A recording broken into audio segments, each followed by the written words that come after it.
जय सिया राम। श्रीमद् वाल्मीकि रामायण बालकांड 39वां सर्ग। राजा सगर के अश्व का अपहरण, सगर पुत्रों का सारी पृथ्वी का भेदन। श्री राम ने विश्वामित्र की यह कथा सुनकर कहा, मुने, मैं इस कथा को विस्तार पूर्वक सुनना चाहता हूँ। विश्वामित्र बोले, राम, तुम उनके यज्ञ का विस्तार पूर्वक वर्णन सुनो। राजा सगर ने हिमालय और विंध्याचल के बीच के स्थान को यज्ञ के लिए उत्तम माना।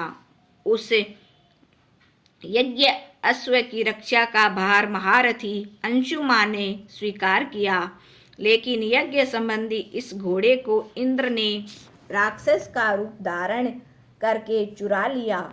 यह देखकर पुरोहित ने राजा से कहा, राजन, कोई यज्ञ संबंधी घोड़े को चुरा ले गया है।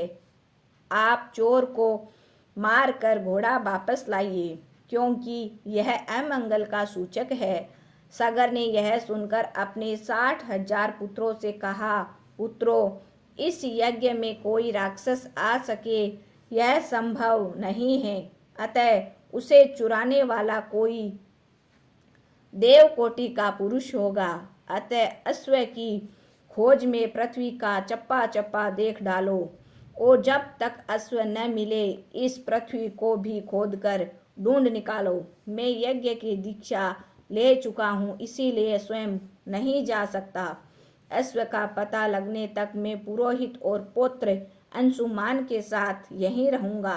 श्री राम तत्पश्चात सगर पुत्र सारी पृथ्वी का चक्कर लगाने के बाद भी अश्व को न पा सके। तब उन्होंने अपनी भुजाओं द्वारा पृथ्वी को खोदना प्रारंभ किया।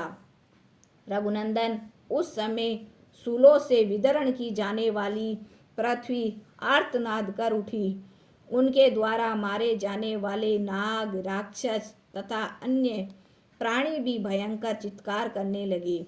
इसी समय गंधर्व, असुरों और नागों सहित सभी देवता घबरा उठे और ब्रह्मा जी के पास जाकर उनसे बोले, भगवान, सगर के पुत्र इस पृथ्वी को खोद डालते हैं और अनेक महात्माओं और जलचारी जीवों को यह कहकर मार डालते हैं कि उन्हें लोगों ने हमारा अश्व चुराकर हमारे यज्ञ में विघ्न डाला है। इसी प्रकार श्री वाल्मीकि निर्मित आर्ष रामायण आदि काव्य के बालकांड में 39वां सर्ग पूरा हुआ। जय सिया राम। जय जय सिया राम।